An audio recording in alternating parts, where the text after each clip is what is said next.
বিপদতারিণী পূজার দিনেই অন্ডালের দক্ষিণ খণ্ড কালীবাড়ি মন্দিরে জাতপাতের অভিযোগ ঘিরে চরম বিতর্কের সৃষ্টি হয়েছে। অভিযোগ, দক্ষিণ খণ্ড গ্রামের কবিরাজ পরিবারের এক বৃদ্ধা বাউরি সম্প্রদায়ের মানুষকে মন্দিরে প্রবেশে বাধা দেন। এর প্রতিবাদ করতে গেলে বাউরি সম্প্রদায়ের প্রিয়াঙ্কা বাউরির সঙ্গে দুর্ব্যবহার করা হয় এবং তাঁর ওপর চড়াও হওয়ার অভিযোগও ওঠে। এই ঘটনার জেরে রবিবার বাউরি সমাজ শিক্ষা সমিতি অন্ডাল থানার সামনে তীব্র বিক্ষোভে সামিল হয়।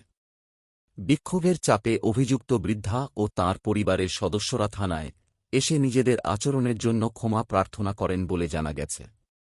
ধর্মের নামে জাতপাতের এই অভিযোগ ঘিরে প্রশ্ন উঠেছে, আজও কি কিছু মানুষ নিজেদের আইনের ঊর্ধ্বে ভাবেন?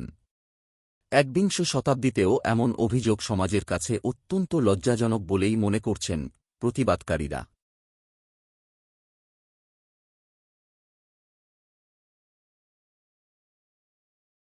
তবে আমার মনে হয় মা একটু ভুল তো করেছে, ওই ভুলটা কাউরি করা উচিত নয়। কোনো জাতিকে, কোনো সম্প্রদায়কে, কোনো মানুষকে হীন করে, ছোট করে কোনো জায়গায় কোনো কথা বলা উচিত নয়। এটা সত্যি খুব খারাপ জিনিস। আপনার নাম?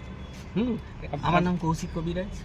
মা ভুল করেছেন, বয়স্ক মানুষ, আমরা বোঝানো সত্ত্বেও মা ভুল করে ফেলেছেন। হ্যাঁ, আমি তার জন্য সকলকে আমি হাত জোড় করছি। মা এটা তার জন্য আপনারা একটু এক্সকিউজ করে দিন, ক্ষমা করে দিন। বাউরি সমাজে যারা আছে, কোনো মহিলাকে আপনি কোনো কিছু বলেছিলেন? আমি আবার অন্যায় কিছু বলিনি, আমি বলে ফেলেছি ভুল করে। আমার বয়স হয়েছে তো উপোস করেছিলাম, আমার ভুল হয়েছে। কি বলেছিলেন? কোনো কথা বলিনি, কি বলেছিলেন? আর কাউকে বলবো না। না, এই যে আপনি কাল বলেছিলেন যে না, বাউরিতে কোনো কেন অন্যায় এসছে কথা মন্দিরে, ওসব বলিনি। আমার ভুল হয়েছে বলছি, তো আমি স্বীকার করছি না। কি জন্য? মানে আপনি ভুল স্বীকার করছেন, কি কারণে ভুল স্বীকার করেছেন, কি বলেছিলেন? বলছি উপোস করেছিলাম, জল খাবো, তার জন্য বলে ফেলেছি। কি বলেছিলেন? ভয়ের কিছু না, ওইটাই বললাম। কি বলে দেন? বলে যেটা বলেছে যে তোমাদের পুজোটা ওই ঘরে হবে আর আমাদের এইটা কথা, আর কিছু বলিনি।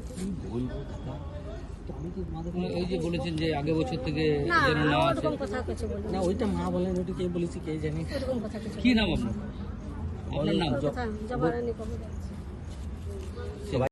বলি, আমাদের এখানে উপস্থিত আছেন আমাদের জেলা সম্পাদক লক্ষ্মীকান্ত বাউরি, তার অনুমতি নিয়ে, এবং আমাদের এখানে মহিলা সম্পাদক আছেন আমাদের ললিতাদি, এদের অনুমতি নিয়ে পরে আমি বলছি। ব্যাপারটা হলো, কালকে একটা খুবই দুঃখজনক ঘটনা এই কারণে বলছি, আজকে 25 দশকে এসে দাঁড়িয়ে আজকে এই ধরনের ঘটনা ঘটছে। এটা আমাদের সমাজের পক্ষে এক কালো দাগ। আজ আমাদের মানে সভ্য সমাজের মানুষের যে একটা বার্তা, সেটার ক্ষেত্রে একটা কিন্তু খুবই কালো দাগ। তো আজকে শুধু সমাজ কিন্তু বলেছে, সরকার বলে যাচ্ছে যে আমরা রিজার্ভেশন রাখবো না, কিন্তু আজকের ডেটে যদি আমরা দেখতে যাই, আটটা ঘটনা ঘটে গেল একই রকমভাবে। 8টা ঘটনা ঘটে গেল, যেখানে আমাদের মহিলাকে SC ST বাউরি সম্প্রদায়, মুচি সম্প্রদায়, ডম সম্প্রদায় মানুষগুলোকে মন্দিরে ঢুকতে যাচ্ছে না। আমরা কোন সমাজে বাস করছি? আজ আমরা পশ্চিমবঙ্গ বাউরি সমাজ শিক্ষা সমিতি এই প্রশ্ন আজ সমাজের কাছে আমরা রাখতে চাই যে আজকে আমরা কোন দিকে যাচ্ছি? আজকে আমাদের উন্নতির কথা বলছে, আমরা সবাই সমান, আমরা সব কিছু কোথায় সেই জায়গাটা প্রমাণিত হচ্ছে আমাদেরকে? তো এটা তো আজকে, হ্যাঁ, আমরা ওনার বয়সকে ক্ষমা করলাম, যে আজকে আমাদের বাউরি জাতি নিয়ে পরে যে কথাটা বলেছিল, তার বয়সটাকে মার্জনা করলাম আমরা। যেহেতু আমরা আজকে পশ্চিমবঙ্গ বাউরি শিক্ষা সমিতির ব্যানারে আছি, তাই ওর বয়সটাকে আমরা আজকে ক্ষমা করলাম। উনি আজকে স্বীকার করলেন যে হ্যাঁ, এই ধরনের ঘটনা আমাদের মন্দিরে কেন, আমার বেঁচে থাকা সময়কালীন কোনো জায়গায় এই ধরনের ঘটনা যদি ঘটে, প্রথম আমি এসে দাঁড়াবো এবং এই ধরনের ঘটনা পুনরাবৃত্তি আমরা হতে দেবো না। আমার নাম মিলন বাউরি, আমি গোপালমাটি ইউনিট থেকে, পশ্চিমবঙ্গ বাউরি সমাজ শিক্ষা সমিতির। আর সবাইকে বলে দাও, কেউ যেন আর না বলে, আর যেন কেউ না বলে, এটাও যেন প্রচার করে দাও বাবা সবাই। আর যেন কেউ কোনো কথা না বলে, আর যেন কোনো ঝামেলা না। আমাদের তরফে কোনো ঝামেলা না, ঝামেলা তো হয়। উনি আমাদেরকে বলেছিলেন যে বাউরিদেরকে এখানে পুজো করতে দেওয়া হবে না, তো উনি ওনার বাড়ির লোক বলছে যে ঠিক আছে, তোমার পায়ে ছুঁয়ে ক্ষমা চেয়ে নেবে। আমি বললাম, পায়ে ছুঁয়ে কেন ক্ষমা চাইবে? সেটা তো আমি বলিনি যে আমার পায়ে ছুঁয়ে ক্ষমা চাই, কারণ উনি আমার থেকে অনেক বড়, উনি আমার কাছে ভগবানের মতোই। তো উনি যখন কথাটা বললেন, তখন তো আপনারা প্রতিবাদ করতে পারতেন যে মন্দিরে এসে কেন এই কথা বলা হচ্ছে। আমরা বাউরি বলে কি আমরা মন্দিরে যেতে পারবো না, না মন্দিরে পুজো করতে পারবো না? কেন এই বাউরিদেরকে কেন ছোট করে দেখা হয়? আমার এটাই প্রতিবাদ। আজকে কি পুজো করতে গিয়েছিলে তোমরা? আজকে বিপত্তারিণী ব্রত ছিল, তো সেই পুজোর জন্য আমরা গেছিলাম মন্দিরে।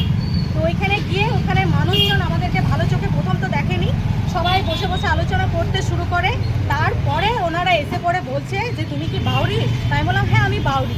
তখন আমাকে বলা হয় যে এইখানে এই মন্দিরে বাউদের অ্যালাউ নেই, এই বছর এসেছো আগের বছর থেকে যেন না দেখতে পাই, এটাই বলা হয়েছে। এই কথাটা কে বললেন? এই কথাটা বলা হয়েছে মন্দিরের একজন বয়স্ক মহিলা, উনি ওইখানেই থাকেন, বলছে এখানে বারণ করেছে যে বাউরিরা এখানে আসবে না। তারপর কি হয়েছে? তারপর যখন আমরা পুজো দেওয়া হয়ে যায়, শেষ হয়ে যায়, তখন আমি প্রতিবাদ করতে গেলাম। তো এখানের মানুষজন আমার উপর রুখে দাঁড়িয়ে যায় যে আমি ঝামেলা করছি, আমি ওখানে গিয়ে অশান্তি পাকাচ্ছি। তো আজ যদি আমার জাত তুলে যদি কথা বলে, তো সেটা কি আমি প্রতিবাদ করব না? আমার জাত তুলে কথা বলবে, আমাদের জাতিদেরকে ছোবে না, আমাদেরকে ছোট লোক বলবে, তো সেটা তো আমি সহ্য করব না। ঠিক আছে, আমার যদি কোনো দোষ থাকে আমাকে বলুক, আমি মাথা পেতে সেটা মেনে নেব, কিন্তু আমার জাত তুলে বলবে সেটা আমি কখনোই মানব না। টাকা পয়সা দান করেছিল ওইখানে? হ্যাঁ, ওইখানে পুজো দেওয়া হয়েছে, দানও হয়েছে। উনি ক্ষমা চাইছে আপনার কাছে? হ্যাঁ, তারপরে যখন আমাদের সব পাড়ার যে ছেলেরা, আমরা সবাই একসাথে যখন যাই, তখন হ্যাঁ আমাদের বাউরি সমাজের যে ছেলেরা যায়, তখন ওইখানে ওই ভদ্র মহিলা তখনও বলছে যে হ্যাঁ আমি বেশ করেছি বলেছি। এই পুজোটা কোন মন্দিরে গিয়েছিলে? দাঁড়া দাঁড়া। দক্ষিণ খণ্ড কালীবাড়ি, আদি কালীবাড়ি, যেখানে সবাই আসেন পুজো করতে, ওইখানে আজকে এই কেসটা হয়। তো আমার বলার বক্তব্য হচ্ছে যে কেন হবে? আমরা মানুষ নই? আমার জাতটা বাউরি আছে বলে কি আমি মানুষ নই? আমি কি ওখানে যেতে পারি না? আজ যদি সব বাউরি মানুষ বা বাধ্যক সবাই মিলে যদি এই প্রতিবাদ করে যে হ্যাঁ ওই মন্দির সবার, আমরা সবাই পুজো করব, তাহলে এই কেসটা আজকে ঘটতো না, এই সাহসটা ওনারা পেতো না। তোমার নাম? আমার নাম হচ্ছে প্রিয়াঙ্কা বাউরি, আমার দক্ষিণ খণ্ডের বাড়ি।